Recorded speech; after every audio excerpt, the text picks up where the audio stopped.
Hello everyone. सो आज मैं आपके साथ एक बहुत ही इंपॉर्टेंट कॉन्सेप्ट डिस्कस करूंगा जो कॉन्सेप्ट है cylindrical polar coordinate system. So early videos में मैंने ऑलरेडी मेंशन किया था स्फेरिकल पोलर कोऑर्डिनेट सिस्टम, जैसे कार्टेशियन से हम लोगों ने कैसे spherical polar coordinate system convert किया जाता है, ये सब कुछ हम लोगों ने अच्छी तरह से सीखा।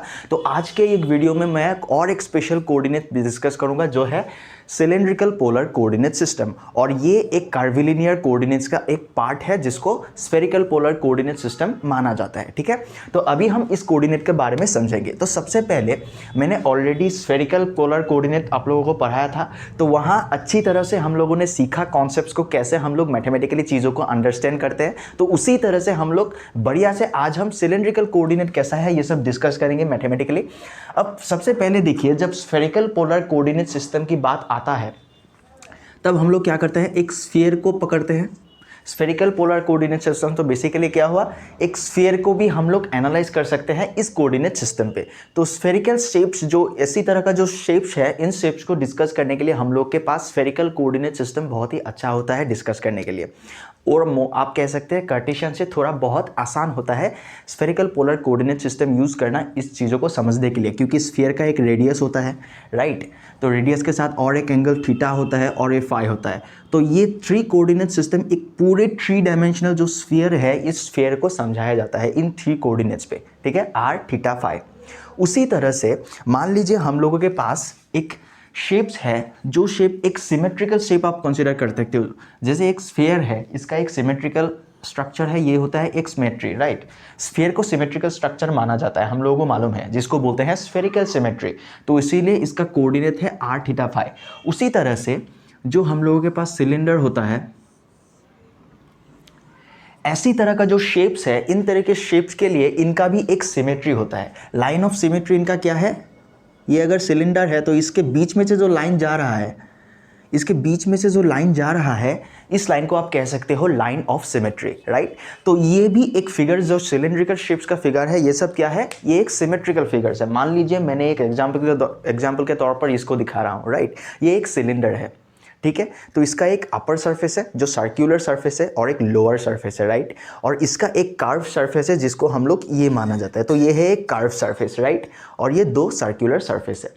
तो इन तरह के जो शेप्स हैं, इन शेप्स को सिलेंड्रिकली सिमेट्रिक शेप्स बोला जाता है। और इन तरह के शेप के रिलेटेड जो इनके जो क्वांटिटीज़ है, जो आप कह सकते हो ये एक सरफेस है, इसका एक सरफेस एरिया है, और उसके साथ इसका जो वॉल्यूम है, इन तरह के जो डायमेंशंस है, वॉल्यूम, सरफेस एरिया, ये डायमेंशंस को हम लोगों को स्टडी करने के लिए हमारे पास जो स्पेशल कोऑर्डिनेट होता है, जिसको बोला जाता है सिलेंड्रिकल पोलर कोऑर्डिनेट सिस्टम। तो आपको समझ में आ गया इन तरह के शेप को कैसे हम लोग इस कोऑर्डिनेट में डिस्कस करेंगे, अच्छा से देखते हैं। सबसे पहले हम लोगों के पास जो कोऑर्डिनेट सिस्टम हम लोगों का जानकारी है वो है कार्टेशियन कोऑर्डिनेट, राइट। तो ये कार्टेशियन कोऑर्डिनेट है, मान लीजिए, ठीक है। अब सिलेंडर को इस कोऑर्डिनेट में डिस्कस करना थोड़ा कॉम्प्लेक्स हो जाता है, इसलिए हम लोग सिलेंड्रिकल कोऑर्डिनेट कैसे समझेंगे। मान लीजिए ये जो जेड एक्सिस है, जेड एक्सिस से हम लोग क्या करेंगे, एक फॉर एग्जांपल ये एक ओरिजिन है। जिस तरह से हम लोग एक पॉइंट को कंसीडर करते हैं, एक पॉइंट हम लोगों ने कंसीडर कर लिया है। अब इस पॉइंट को हम परपेंडिकुलरली जेड से एक लाइन ड्रॉ करते हैं, राइट।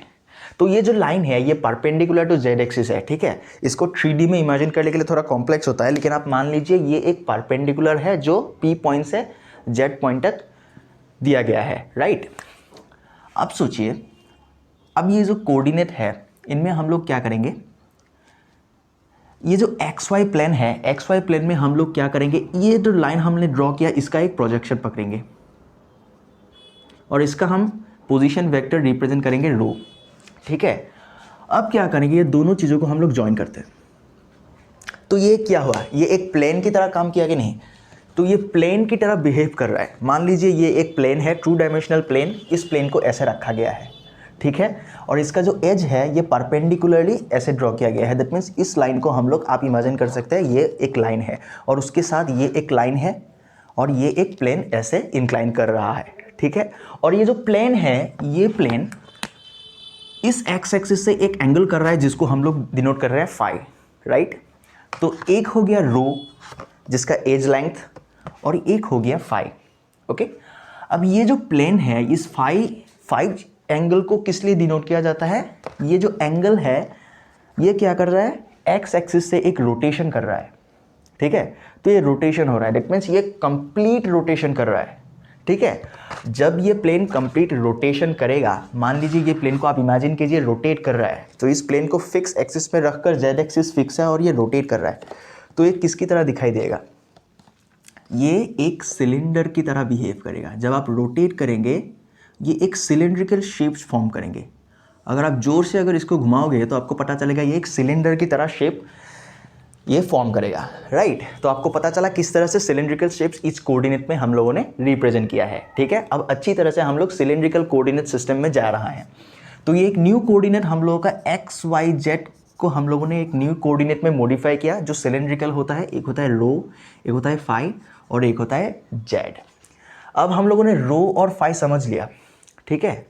अब इस सिलेंडर को हम लोग प्लेस करते हैं ऐसी तरह से। आप मान लीजिए ये जो लोअर सरफेस एरिया है इसको लोअर सरफेस को हम लोगों ने डिनोट कर रहा हूँ, और ऊपर का जो सरफेस एरिया आप इमेजिन कीजिए ये अपर सरफेस एरिया है, और इसका जो बीच का जो लेंथ है, ये जो लेंथ ये किस डायरेक्शन पे जा रहा है? ये पैरेलल टू जेड एक्सिस है, राइट।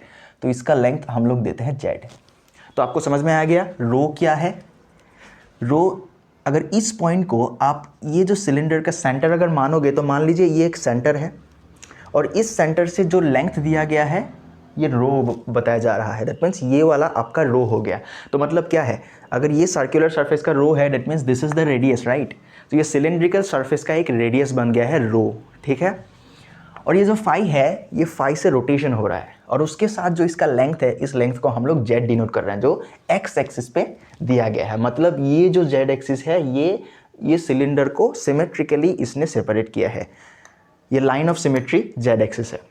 तो आपको समझ में आ गया, न्यू कोऑर्डिनेट हमको मिल गया। न्यू कोऑर्डिनेट क्या है? Rho phi z. Rho is the radius part, cylinder का रेडियस पार्ट, ठीक है। तो हमने आपको डेमोन्स्ट्रेट अच्छी तरह से कोऑर्डिनेट सिस्टम को कर दिया है। अभी देखिए, अभी जब हम लोगों के पास कार्टेशियन कोऑर्डिनेट है एक्स वाई जेड, उसी तरह न्यू कोऑर्डिनेट मिलने के बाद अब हम क्या करेंगे, ये कार्टेशियन कोऑर्डिनेट के साथ इस चीज़ों को हम लोग कंपेयर करेंगे, ठीक है। अब मैथमेटिकली देखिए, जैसे मैंने स्फेरिकल पोलर कोऑर्डिनेट सिस्टम पे रिजोल्यूशन किया था, उसी तरह से हम लोग स्फेरिकल सिलेंड्रिकल कोऑर्डिनेट में भी हम लोग रिजोल्यूशन करेंगे। कैसे करेंगे देख लीजिए। मान लीजिए ये जो रो है, ये रो एक्स वाई प्लेन पर लिमिटेड है, राइट। सो ये एंगल कर रहा है phi with x axis, with y axis एक एंगल कर रहा है, राइट। तो एक्सेस के साथ जो एंगल कर रहा है इसके ऊपर क्या होगा, इसका अगर आप रिजोल्यूशन करेंगे तो ये होगा एक्स एक्सिस पर रो कॉस फाई, राइट। ये रहा रो, अगर ये रहा फाई, ये रो कॉस फाई, और वाई एक्सिस पे ये क्या होगा, रो साइन फाई होगा, राइट। ये हो गया वाई एक्सिस पे रो साइन फाई। तो आपको क्या पता चल गया, जो एक्स एक्सिस पे रो का जो रिजोल्यूशन है ये है रो कॉस फाई, और वाई एक्सिस पे रो साइन फाई। तो दो चीज़ हम लोगों को मालूम पड़ गया, कार्टेशियन के पास हम लोगों ने न्यू कोऑर्डिनेट में इसको ट्रांसफ़र कर दिया है। तो rho cos phi rho sine phi आपको पता चल गया है, राइट। अब आप मुझे बताइए जेड एक्सिस का वैल्यू क्या होगा। ध्यान से देखिए, ये जो रो है मैंने बताया था ये सिलेंडर का रेडियस है, राइट। दैट मीन्स जो लोअर सरफेस एरिया है सर्क्यूलर, तो ये जो रो है ये एक्स वाई प्लेन पर ऐसे लिमिटेड है। दैट मीन्स ये रो जेड एक्सिस पे कोई इसका वैल्यू नहीं है, दैट क्योंकि वो एक्सटेंड सिर्फ 2 डायमेंशन पे लिमिटेड है, रो सिर्फ एक्स वाई प्लेन पे है। तो इसीलिए जेड एक्सिस पे अगर आप बात करोगे तो जेड में रो का कोई वैल्यू नहीं है, तो इसीलिए जेड क्या होगा, जेड इज़ फिक्स्ड। जेड का जो वैल्यू है वो जेड ही रहेगा, क्योंकि जेड मतलब क्या, जो सिलेंडर हम लोगों ने पकड़ा है, सिलेंडर का जो आप कह सकते हो हाइट, ठीक है। तो जेड से हम लोगों का सिलेंडर का हाइट नज़र आता है, रो से रेडियस नज़र आता है, और ये जो एंगल है फाई, ये फाई क्या करता है, रोटेट करता है, जिसकी वजह से एक प्लेन रोटेट करके सिलेंडर फॉर्म होता है। तो आपको पता चल गया है। अब इससे थोड़ा मैथमेटिक्स कर लेते हैं हम लोग। X square plus y square अगर करेंगे तो क्या होगा, रो स्क्वायर निकलेगा, क्योंकि cos square phi sine square phi 1 हो जाएगा। तो x square plus y square equal rho square, ये क्या है, ये कार्टेशियन में एक वैल्यू है रो का, that means this is the value of radius of the cylinder. अगर कोई आपको रेडियस निकालने के लिए दे सिलिंड्रिकल पोलर कोऑर्डिनेट से, तो आप क्या करेंगे, rho is equal to x square plus y square आप कर लेंगे। अगर आपको एक्स कोऑर्डिनेट वाई कोऑर्डिनेट दिया हुआ है तो आराम से आप सिलेंडर का रेडियस आप निकाल पाओगे, ठीक है। तो ये रहा सिलिंड्रिकल कोऑर्डिनेट जो रो है, समझ गया। अभी हम लोग डिस्कस करते हैं एक्स वाई जेड। हमको पता चल गया है जो primary coordinate rho cos phi, rho sine phi and z, right. तो अब देखिए, इन सब चीज़ें समझने के बाद हम लोग क्या करेंगे, अब हम लोग एकदम स्मॉल एलिमेंट से कंसीडर करेंगे। जो सिलेंडर है, सिलेंडर का सरफेस एरिया निकाला जाता है, वॉल्यूम निकाल सकते हैं। तो हम फंडामेंटल से स्टार्ट करेंगे, ये क्वांटिटीज़ कैसे हम लोग सिलेंड्रिकल कोऑर्डिनेट पे डिराइव करेंगे। तो सबसे फंडामेंटल वन डायमेंशनल डायमेंशन क्या होता है, लेंथ बोला जाता है। तो जो कार्टेशियन कोऑर्डिनेट पे हम लोग जब पकड़ते हैं, कार्टेशियन कोऑर्डिनेट पे हम लोग का जो आर वेक्टर होता है एक्स वाई जेड एक्सिस पे, तो इस आर वेक्टर को एक्स आई कैप प्लस वाई जे कैप माना जाता है, राइट।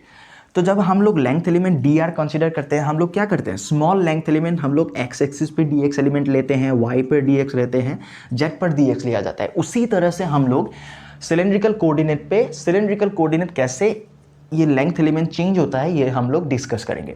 तो पहले हम लोग लिख लेते हैं जो लेंथ एलिमेंट कार्टेशियन का होता है, हम लोग डी एक्स आई कैप हो गया, डी वाई जे कैप हो गया, प्लस डी जेड के कैप हो गया।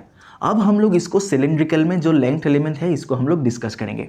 अब ध्यान से देखिएगा, x axis, y axis and z axis, और उसका सिलेंड्रिकल में कोऑर्डिनेट क्या है, रो है, फाई है, जेड है। अब ध्यान से देखिएगा आप, ये जो रो है, ये रो को मैंने पहले बताया था, ये रो क्या है, सिलेंडर का रेडियस है, मीन्स एक प्लेन फॉर्म कर रहा है जिसका ये लेंथ है रो, जो x axis x y z plane पे लिमिटेड है। ये रो का जो डायरेक्शन होगा, रो कहाँ से स्टार्ट हो रहा है, जीरो रेडियस से स्टार्ट हो रहा है, राइट, ओरिजिन से। ओरिजिन को हम लोग जीरो मान रहे हैं। तो जीरो से रो का जो डायरेक्शन होगा ये इधर की तरफ होगा। दैट मीन्स ये इधर की तरफ आप जितना लेंथ ले सको ले सकते हो, मतलब टुवर्ड्स इन्फिनिटी की तरफ ले सकते हो आप रेडियस। तो मान लेते हैं रो का जो चेंज है वो इस तरफ जा रहा है, राइट। तो रो में आप स्मॉलेस्ट एलिमेंट कंसिडर कर दें डी रो, ठीक है। हम लोगों ने लेंथ एलिमेंट रो में ले लिया, जो रेडियस का एलिमेंट है डी रो, ठीक है। डी रो ये आई कैप है एक्स एक्सिस पर, हम लोग क्या करेंगे, डी रो एक्स एक्सिस पर एक्स कैप लिखते हैं, या फिर आप आई कैप भी लिख सकते हो, कोई कोई किताब में एक्स कैप लिखा गया है। तो हम लोग डी रो पकड़ ले रहे, प्लस अब हम लोग के पास है फाई एंगल। मैंने क्या कहा था, मैंने निकाला हुआ था, मुझे निकालना चाहिए लेंथ एलिमेंट। सो ये तो हो गया आपका एंगल, राइट। अब ध्यान से देखिए, ये फाई एंगल ऐसे रोटेट कर रहा है, राइट, ये ऐसे रोटेट कर रहा है। दैट मीन्स ये जो फाई है ये प्लेन ऐसे रोटेट कर रहा है, तो जिसकी वजह से ये जो रोटेशन हो रहा है, इस रोटेशन से फाई का जो एंगल है ये इधर की तरफ जा रहा है, इसीलिए ये ऐसे रोटेट कर रहा है, राइट।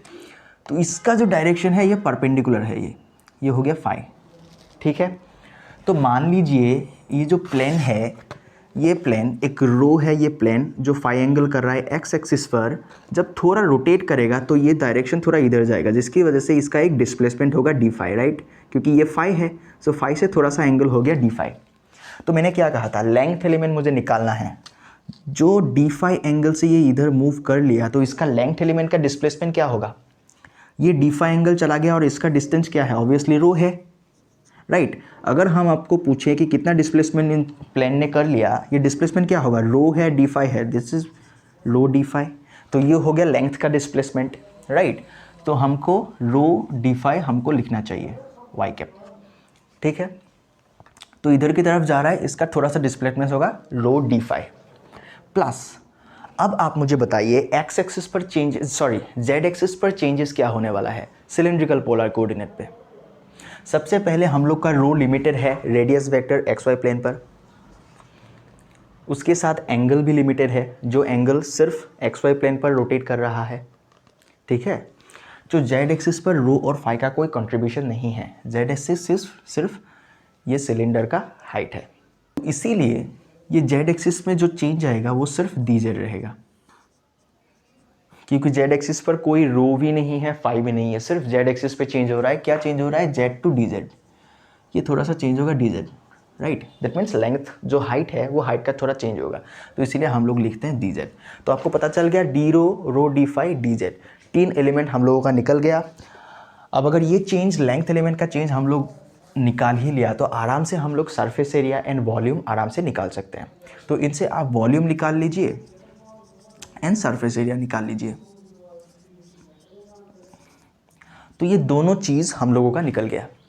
तो इस तरह से हम लोग क्या करेंगे, चीज़ों को कन्वर्ट करने की कोशिश करेंगे। आज आप लोगों को पता चला कैसे हम लोगों ने क्लियरली सिलेंड्रिकल कोऑर्डिनेट सिस्टम समझा कार्टेशियन कोऑर्डिनेट से। तो ये कोऑर्डिनेट समझने के लिए हमको कार्टेशियन कोऑर्डिनेट से जितना आप कन्वर्ट कर सकोगे उतना आपका कॉन्सेप्शंस क्लियर होता जाएगा। तो आज आपको अच्छी तरह से पता चला कैसे 3D शेप्स का जो सिलेंडर है उस सिलेंडर को हम लोग कोऑर्डिनेट पे रिप्रेजेंट करेंगे। जो सिलेंड्रिकल कोऑर्डिनेट सिस्टम है, जो स्फेरिकल पोलर कोऑर्डिनेट है, इसका कोऑर्डिनेट है r θ φ और सिलेंडर का होता है ρ φ z। तो आपको अच्छी तरह से समझ में आ गया कोऑर्डिनेट सिस्टम। और भी ऐसे इन्फॉर्मेटिव वीडियो लाते रहेंगे। आप अच्छी तरह से ये वीडियो देखना, आपको अच्छा लगेगा और कॉन्सेप्ट आपका क्लियर हो जाएगा। थैंक यू सो मच, फिर से मिलेंगे।